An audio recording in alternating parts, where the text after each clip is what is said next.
नमस्कार दोस्तों, हमारे YouTube चैनल परमहंस एकेडमी में आप लोगों का स्वागत है। मैं आशा करता हूं कि आप लोग स्वस्थ और अच्छे होंगे। आप लोग पढ़ रहे थे इसमें आधुनिक भारत का इतिहास, और आधुनिक भारत के इतिहास के तहत हम लोगों ने 2 चैप्टर को समाप्त कर दिया है। इसमें से पहला चैप्टर था यूरोपियों का भारत में आगमन और दूसरा चैप्टर था उत्तर मुगल। इसके बाद इसमें जो हमने आपको सिलेबस बताया था मॉडर्न हिस्ट्री में, उसमें तीसरा जो चैप्टर है हमारा यह है क्षेत्रीय शक्तियों का उदय। तो यही इसी चैप्टर को हम लोगों को इस वीडियो में पढ़ना है, क्षेत्रीय शक्तियों का उदय, रीजनल पावर्स के बारे में। और रीजनल पावर्स के अंतर्गत हमें कुछ मेजर शक्तियां हैं उनको पढ़ना है और कुछ माइनर शक्तियां हैं, कुछ प्रमुख शक्तियां जो उभर करके आई और कुछ गैर प्रमुख थी उनके बारे में पढ़ना है। तो चलिए स्टार्ट करते हैं। क्षेत्रीय शक्तियों का उदय यह हमारा चैप्टर है।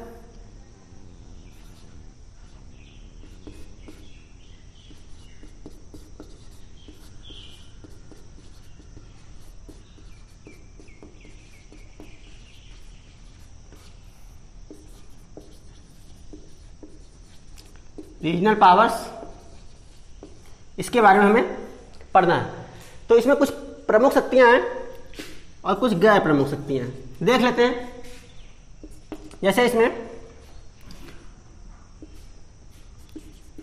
मेजर पावर जो है, प्रमुख और गैर प्रमुख।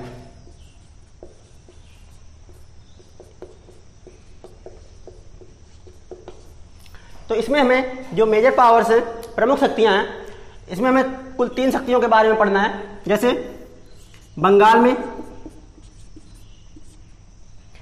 के बाद फिर हमें पढ़ना है, यह पहला होगा। दूसरा होगा इसमें मैसूर, और तीसरा मराठा। बंगाल, मैसूर और मराठा, इन तीनों शक्तियों के बारे में हमें पढ़ना है, क्योंकि ये लोग एकदम से अपने हाथों में शासन ले लेते हैं और बहुत ही अच्छे ढंग से शासन भी चलाते हैं। तो इनके बारे में हमें पढ़ना है। और कुछ माइनर शक्तियां भी थी, जैसे अवध हुआ और सिख। अवध और सिख ये माइनर शक्तियां थी, तो इनके बारे में भी हमें पढ़ना होगा इस चैप्टर के तहत। तो सबसे पहले आज की क्लास में हम लोग स्टार्ट करेंगे यहां बंगाल से। तो आइए चलते हैं, हम लोग पढ़ते हैं सबसे पहले बंगाल के बारे में।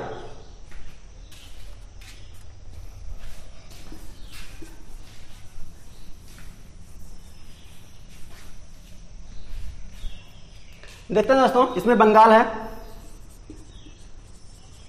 बंगाल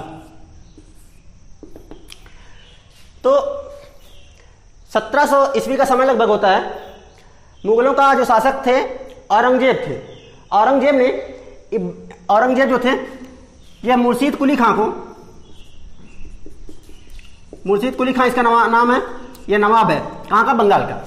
मुर्शीद कुली खां को 1701 में नवाब बना देते हैं। कब बनाते हैं? ये 1701 ईस्वी में यह बंगाल का नवाब बनता है। इसके बाद क्या होता है, बाद में चल के औरंगजेब की मृत्यु हो जाती है सन 1707 ईस्वी में। 1707 ईस्वी में औरंगजेब की मृत्यु हो जाती है। यह मुर्शीद कुली खां जो है बहुत ही पावरफुल था, कूटनीतिक, राजनीतिक भी था। तो बाद में जब मुगलों का पतन स्टार्ट हो जाता है, तो इसको पता होता है कि इतने अच्छे शासक नहीं है ये लोग, हमारा कुछ कर भी नहीं पाएंगे। और यह क्या करता है, अपने आप को स्वतंत्र घोषित कर देता है। कौन स्वतंत्र घोषित कर देता है? मुर्शीद कुली खां अपने आप को स्वतंत्र शासक घोषित कर देता है वहां बंगाल का, और स्वतंत्र रूप से शासन करता है। इसी के बाद सन 1727 तक यह शासन करता है। और उसके बाद 1727 में इसका दामाद शुजा, का नाम होता है शुजा, यह बंगाल का नवाब बनता है। शुजा नवाब बना। इसके बाद सन 1739 का समय आता है, और इसी मुर्शीद कुली खां का एक अयोग्य पुत्र होता है, उसका नाम होता है सरफराज। इससे जो है अलीवर्दी खां युद्ध करता है, और अलीवर्दी खां 1740 ईस्वी में 1740 में अलीवर्दी खां जो है यह बंगाल का नवाब बनता है। यह अलीवर्दी खां जो है बहुत ही शक्तिशाली नवाब बनता है और ये भी जैसे मुर्शिद कुली खां था वैसे ये भी काफ़ी पावरफुल था। और इसके शासनकाल में जो बंगाल है यहाँ की व्यापारिक व्यवस्था बहुत ही सुदृढ़ तरीके से चल रही थी, क्योंकि दक्षिण में जैसे हुआ मद्रास वगैरह में यहाँ पे फ्रांसीसियों और डचों में और उसके बाद अंग्रेजों में लड़ाई हुआ करती थी, जबकि बंगाल जो है पूरी तरह से सुरक्षित था। और इसका फायदा उठाते हुए अलीवर्दी खान ने यहाँ की व्यवस्था को बहुत ही अच्छे ढंग से चलाया और इसी वजह से बंगाल जो है काफ़ी संपन्न हो गया था उस समय पे। और अंग्रेजों की नज़र में भी था। अंग्रेजों ने कुछ बस्तियां भी धीरे धीरे करके बनाना चाहते थे, यहाँ पर आकर के व्यापार भी करते थे, लेकिन अलीवर्दी खान ने सफलतापूर्वक अंग्रेजों के और फ्रांसीसियों के दोनों का यहाँ पर किले बंदी करने का सफलतापूर्वक विरोध किया। अलीवर्दी खान, ये लोग अंग्रेज लोग जो हैं कलकत्ता में और फ्रांसीसी जो हैं ये चंद्रनगर में, ये अपनी बस्तियां बसाए थे चंद्रनगर में। इन दोनों पर किले बंदी करने का इस अलीवर्दी खान ने सफलतापूर्वक विरोध किया, क्योंकि यह जानता था कि इनसे युद्ध भी नहीं किया और इनको बस्तियों की किलेबंदी भी नहीं करने दिया। इसके बाद आगे चल करके 1756 का समय आता है। सन 1756 ईस्वी में इस अलीवर्दी खां की मृत्यु हो जाती है। और जब इसकी मृत्यु हो जाती है, इसका कोई लड़का नहीं था, केवल 3 पुत्रियां थीं इस अलीवर्दी खां की। उसके बाद उत्तराधिकार का युद्ध स्टार्ट होता है यहाँ पे बंगाल का नवाब बनने के लिए। उसके तहत क्या होता है, इसकी जो सबसे छोटी बेटी थी उसका पुत्र होता है सिराजुद्दौला। सिराजुद्दौला ये नाम है जो अगला नवाब बनेगा, कहाँ का, बंगाल का। सिराजुद्दौला बंगाल का नवाब बनना होता है, लेकिन इसके सामने कई सारी समस्याएं थीं, जैसे कि इसकी मौसी या चाची कहेंगे, जो अलीवर्दी खां की दूसरी पुत्री थी, उसका नाम था घसीटी बेगम। घसीटी बेगम। और इसका सिराजुद्दौला का ही एक चचेरा भाई, ये पूर्णिया का सूबेदार था, पूर्णिया का सूबेदार, इसका चचेरा भाई था किसका, सिराजुद्दौला का ही। इसका नाम था शौकत जंग। शौकत जंग। ये लोग जो है इसके विरोध में थे, सिराजुद्दौला की। जब यह फिर भी इन लोगों से, इनके षड्यंत्र वगैरह को भी नजरअंदाज करते हुए, किसी तरह से बचते हुए, सिराजुद्दौला बंगाल का नवाब बनता है। इसके सामने और भी कुछ विरोधी थे, जैसे कि इनका सेनापति जो था मीर जाफर, मीर जाफर विरोध में था। एक बहुत ही अमीर व्यापारी था जगत सेठ, ये भी विरोध में था। आमीचंद, राजवल्लभ और राय दुर्लभ, ये नाम है, किसके नाम है, इसके विरोधियों के नाम है, किसके, सिराजुद्दौला की। ये लोगों का, इन लोगों का गुट था पूरा सिराजुद्दौला को उसके पद से हटाने के लिए। इसके बाद आगे चल करके दूसरी जो परेशानी इसके सामने थी, वो अंग्रेजों ने क्या किया, कलकत्ता पर किलेबंदी करना स्टार्ट कर दिया। अंग्रेजों ने, ये अंग्रेजों का काम था। जब अलीवर्दी खां मारा जाता है तो अंग्रेजों ने भी कुछ अपना किलेबंदी करना स्टार्ट कर दिया। कहाँ पर, कलकत्ता में। कलकत्ता में किलेबंदी करना स्टार्ट कर दिया। दूसरा अंग्रेजों ने क्या किया, ये जो राजवल्लभ है, इसका एक पुत्र होता है कृष्णदास, इसका नाम है कृष्णदास। इसके ऊपर आरोप था कि यह सरकारी खजाने को लेकर के भाग गया है। अब इसको, चूंकि नवाब था यह सिराजुद्दौला, यह इसको दंड भी देता, जैसा भी होता उसके हिसाब से इसको दंड देता। लेकिन अंग्रेजों ने क्या किया कि इसको फोर्ट विलियम में, जो इनकी बस्ती थी, वहां पर इसको शरण दे दी, किसको, कृष्णदास को। तो सिराजुद्दौला की यहां से भी नाराजगी हो गई, किससे, अंग्रेजों से। एक तो किलेबंदी की वजह से, दूसरा इस कृष्णदास को शरण देने की वजह से। अब इसका दिमाग घूमा और यह क्या किया, पहले अब क्या करेगा, ये अंग्रेजों के ऊपर अटैक करने को चाहा। उसी के तहत सबसे पहले इसने पूर्णिया के सरदार के ऊपर अटैक करने की योजना बनाई और अपने लोगों को भेजा और इस शौकत जंग को मरवा दिया। किसने, सिराजुद्दौला ने। यहां से एक विरोधी तो इसका समाप्त हो जाता है। उसके बाद यह कलकत्ता पर जो है अधिकार कर लिया, सिराजुद्दौला ने कलकत्ता पर अधिकार कर लिया और उसके बाद फोर्ट विलियम पर भी अधिकार कर लिया। किसने? सिराजुद्दौला ने। फोर्ट विलियम पर भी अधिकार कर लिया। उसके बाद अंग्रेज जो है यहां से भाग गए। जब अंग्रेज भाग गए तो उसके बाद फोर्ट विलियम में ही एक कोठरी में, कोठरी थी, इसको काल कोठरी के नाम से जाना जाता है, छोटी सी कोठरी थी एक, इसमें लगभग 423 अंग्रेजों को इसने बंद कर दिया। इसने? सिराजुद्दौला ने। एक छोटी सी कोठरी में, घुटन युक्त कोठरी थी, उसमें बंद कर दिया और बहुत सारे अंग्रेज इसमें मारे जाते हैं। एक आंकड़े के अनुसार कहा जाता है कि लगभग 21 लोग इसमें बच गए थे। लास्ट में 21 लोग बच गए थे। इसमें से एक अंग्रेजों का एक अधिकारी था, उसका नाम था हालवेल, ये भी बच गया था। उसके बाद इन सारी घटनाओं की खबर जो है जाती है मद्रास, क्योंकि मद्रास पर अंग्रेजों का पूरा कब्जा था और अंग्रेज लोग जो हैं मद्रास के साइड में फ्रांसीसियों को हरा करके बहुत ही उत्तेजित थे, बहुत ही उत्साहित थे लड़ाई करने के मामले में। उसी समय फ्रांसीसियों से इनकी लड़ाई हुई थी और इनकी जीत भी हुई थी। तो इस वजह से क्या हुआ, रॉबर्ट क्लाइव एक कर्नल था वहां का, इसका नाम प्रमुख है, ये बाद में चल के गवर्नर भी बनता है, रॉबर्ट क्लाइव और वाटसन, ये एडमिरल होता है और रॉबर्ट क्लाइव क्या होता है? कर्नल होता है। ये कर्नल, ये एडमिरल होता है। इन दोनों ने, ये दोनों आए और यहां पर सिराजुद्दौला से जो है युद्ध हुआ, इनका युद्ध होता है और ये लोग मिलकर के कलकत्ता पर अधिकार कर लेते हैं। ये 1757 की बात है, जनवरी में, जनवरी 1757 की बात है कि रॉबर्ट क्लाइव और वाटसन जो है कलकत्ता पर कब्जा कर लेते हैं। किस पर कब्जा कर लेते हैं? कलकत्ता पर दोबारा से।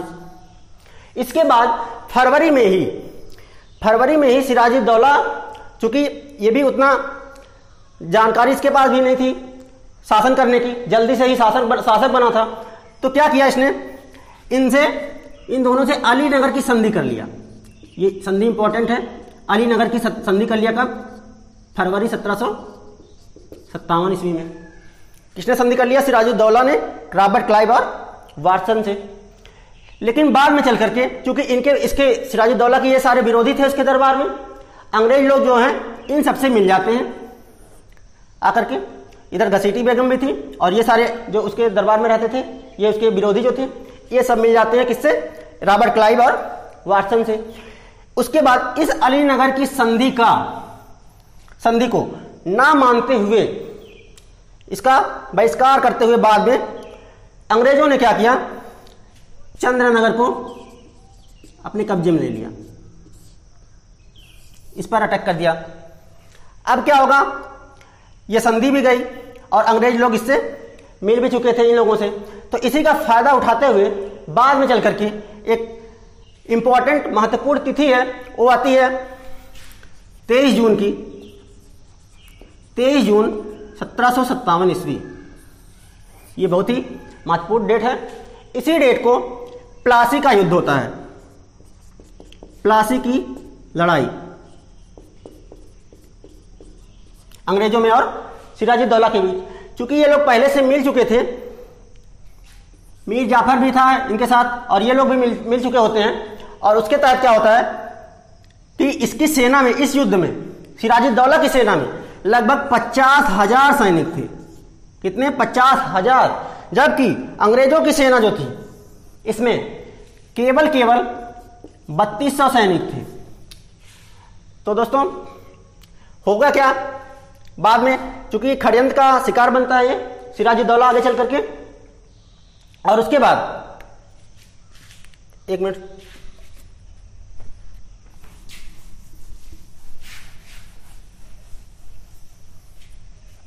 इसके बाद इसके 50,000 सैनिक होते हुए भी क्या होता है कि एक सैनिकों का एक बहुत बड़ा सा हिस्सा युद्ध में भाग ही नहीं लेता है। और इस षड्यंत्र को सिराजुद्दौला जो है समझ गया। सिराजुद्दौला समझ गया कि ये लोग मिल चुके हैं, हमारे सेनापति लोग खुद ही मिल चुके हैं, किससे? अंग्रेजों से मिल चुके हैं। इस बात को जब यह जान जाता है सिराजुद्दौला, उसके बाद यह मुर्शिदाबाद भाग जाता है। मुर्शिदाबाद जो वहां की राजधानी थी बंगाल की, उस समय मुर्शिदाबाद थी। पहले जो राजधानी थी वह थी ढाका में, लेकिन उस समय राजधानी मुर्शिदाबाद थी जब सिराजुद्दौला था। तो मुर्शिदाबाद भाग जाता है और यहां से अपनी पत्नी को लेता है और अपनी पत्नी को लेकर के यह पटना चला जाता है। पटना चला जाता है, लेकिन होता क्या है कि मीर जाफर जो है, इसका जो पुत्र है, मीर जाफर का पुत्र मीरन, मीर जाफर का पुत्र होता है मीरन, और इस मीरन ने सिराजुद्दौला की हत्या कर दी यहां पटना में भी आके, क्योंकि आपने अपने ही लोग सारे मिले हुए थे। तो इसने क्या किया, मीरन ने हत्या कर दी किसकी, सिराजुद्दौला की। क्योंकि यह पहले से तय हो चुका था कि यह षड्यंत्र था इन लोगों के ऊपर। षड्यंत्र के तहत ये लोग युद्ध जीते पूरा, अंग्रेजों की इसमें विजय हुई, और उसके तहत क्योंकि मीर जाफर को पहले से ही प्रलोभन दिया गया था, इसको मीर जाफर को, कि तुम्हें बंगाल का नवाब बना दिया जाएगा। उसी के तहत क्या होता है कि मीर जाफर को बंगाल का नवाब बनाया भी जाता है। अब क्या होगा, मीर जाफर यहाँ का बंगाल का नवाब बन जाता है। अंग्रेजों को ढेर सारे अधिकार जो थे, जो रुकावट बन रहा था सिराजुद्दौला जिनकी, वो सारे अधिकार इसको मिल जाते हैं। व्यापार करने में पूरी छूट मिल जाती है। दस्तक जो है, एक दस्तक, ये इंपॉर्टेंट चीज है, याद रखना इसको आप लोग। एक ऐसा फरमान था जिसके तहत जो कंपनी है इनकी, ईस्ट इंडिया कंपनी, वह बंगाल में और जगहों पर भी बिना किसी कर के अपना व्यापार कर सकती थी। लेकिन इस दस्तक का प्रयोग जो है अंग्रेज लोग अपने निजी व्यापार के लिए भी करते थे। किसके लिए, अपने निजी व्यापार, जैसे उनके अधिकारी थे वो लोग अपना खुद का निजी व्यापार छोटा छोटा करने लगे, और उसमें भी इस दस्तक का उपयोग करने लगे, और कोई भी कर टैक्स वगैरह नहीं देते थे। तो होता क्या है, अब क्या होगा, पूरी अर्थव्यवस्था यहाँ की बेकार होने लगी धीरे धीरे करके। मीर जाफर जो है यहाँ का जो नवाब था, इसने इन सबका अधिकार दे दिया इनको, लेकिन और इसके साथ ही एक वहां पर गांव होता है 24 परगना, इंपॉर्टेंट है, ये क्वेश्चन आ चुका है पेपर में, 24 परगना। इस गांव की जमींदारी मीर जाफर ने किसको दे दिया, अंग्रेजों को दे दिया। अब इस गांव की जमींदारी भी इन लोगों को मिल जाती है 24 परगना की, और उसके बाद लगभग 17.5 लाख रुपए इसने दिया मीर जाफर ने, किसको, अंग्रेजों को। लेकिन फिर भी अंग्रेजों की लालच जो है बढ़ती गई, दिनों पे दिन बढ़ती गई, उनको ये पूरा नहीं कर पा रहा था, कौन, मीर जाफर। और उसके बाद अंग्रेजों ने क्या किया, इसका एक दामाद होता है मीर कासिम,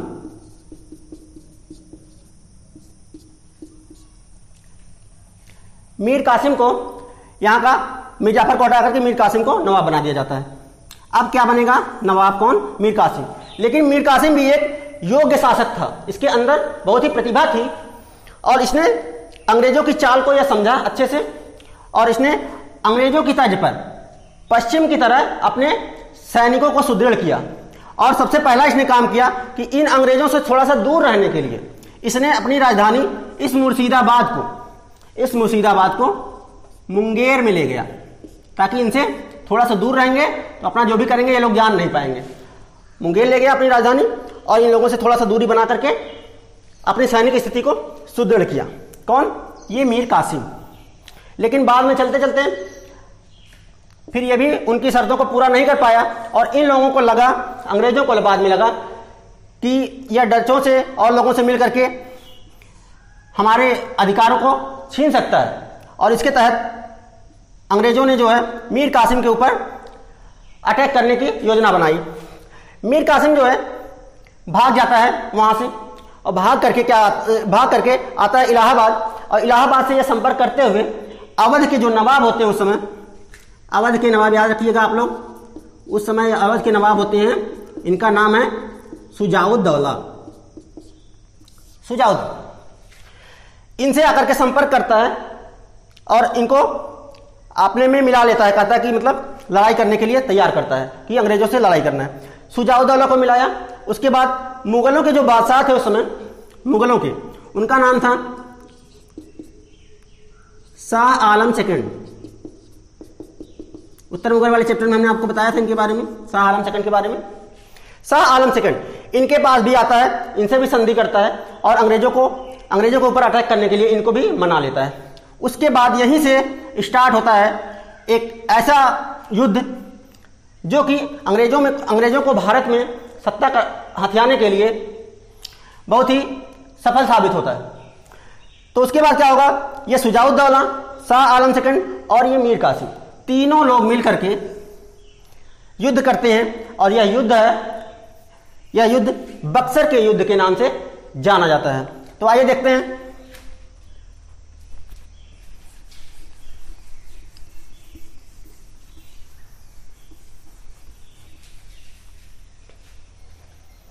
अब यहां पर क्या होगा दोस्तों, बक्सर का युद्ध।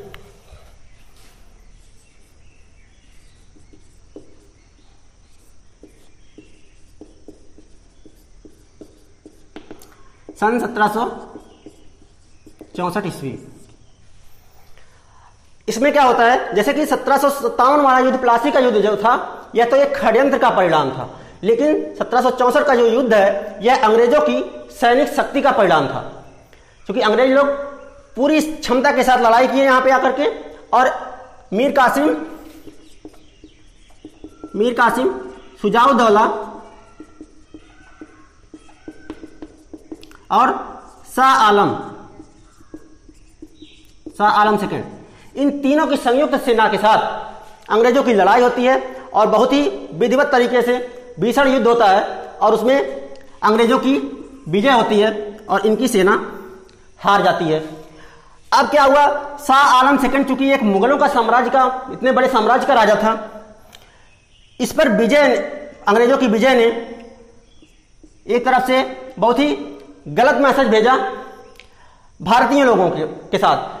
यह मैसेज पहुंचा कि अंग्रेजों से तो कोई जीत ही नहीं सकता है। ऐसा गलत इनकी प्रजा में मैसेज पहुंचा शाह आलम सेकंड की वजह से, क्योंकि ये मुगल साम्राज्य के राजा थे और ये भी हार जाते हैं अंग्रेजों से। और उसके बाद 1764 का युद्ध में क्या होता है, इनको संधि करनी पड़ती है। किसको, शुजाउद्दौला को और शाह आलम सेकंड को। संधि के तहत क्या होता है, सबसे पहले संधि होती है इलाहाबाद की संधि हुई। इलाहाबाद की संधि हुई 1765 ईस्वी में। रॉबर्ट क्लाइव आ जाता है उस समय। रॉबर्ट क्लाइव 1757 के बाद ही चला गया था ब्रिटेन और वापस आ जाता है 1765 ईस्वी में।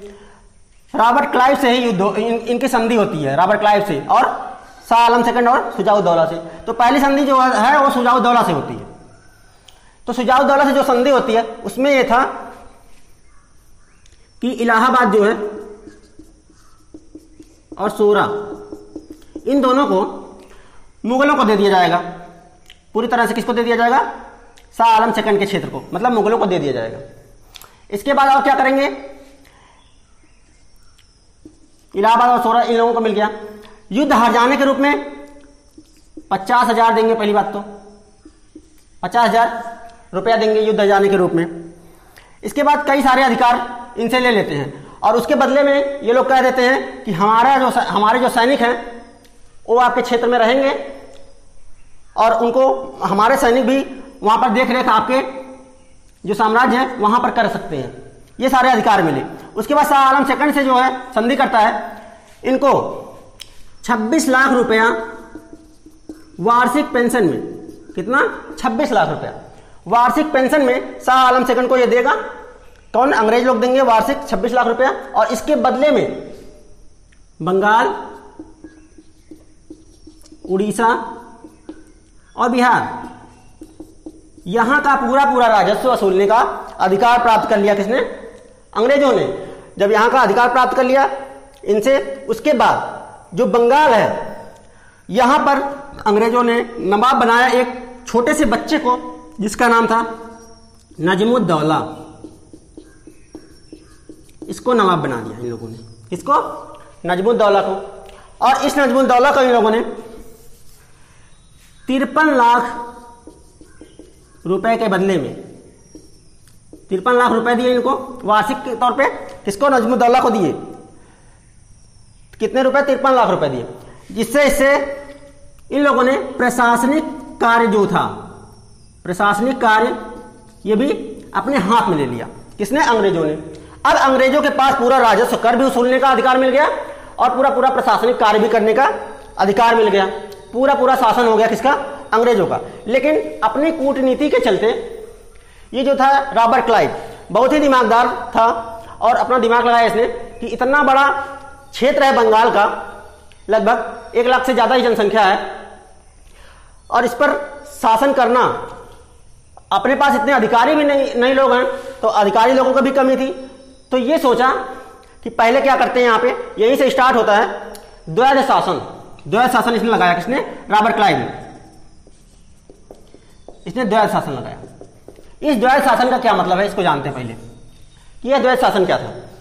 तो द्वैध शासन का जो मतलब था यह था कि नवाब तो रहेंगे यहाँ पे, नवाब भारतीय जो हैं नवाब वहीं रहेंगे, नाम से उनके ही शासन किया जाएगा पूरा पूरा, लेकिन पूरा पूरा शासन जो होगा वह अंग्रेजों के हाथ में होगा अप्रत्यक्ष रूप से। जबकि प्रत्यक्ष रूप से दिखेगा कौन? नवाब दिखेंगे कि भारत के बंगाल के कौन है, नवाब हैं, इनका ही शासन है, लेकिन पूरा पूरा शासन किसके हाथों में रहेगा? वो अंग्रेजों के हाथों में रहेगा। यह था द्वैध शासन। मतलब क्या हुआ? उत्तरदायित्व विहीन कौन था? बिना उत्तरदायित्व के राजस्व कर वसूलने वाले। उत्तरदायित्व विहीन कौन थे? अंग्रेज थे। उत्तरदायित्व विहीन शासन, पूरा शासन कर रहे थे ये लोग। ये किसके पास था? ये अंग्रेजों के पास था। उसके बाद उत्तरदायित्व विहीन शासन किसके पास हो गया? अंग्रेजों के पास हो गया।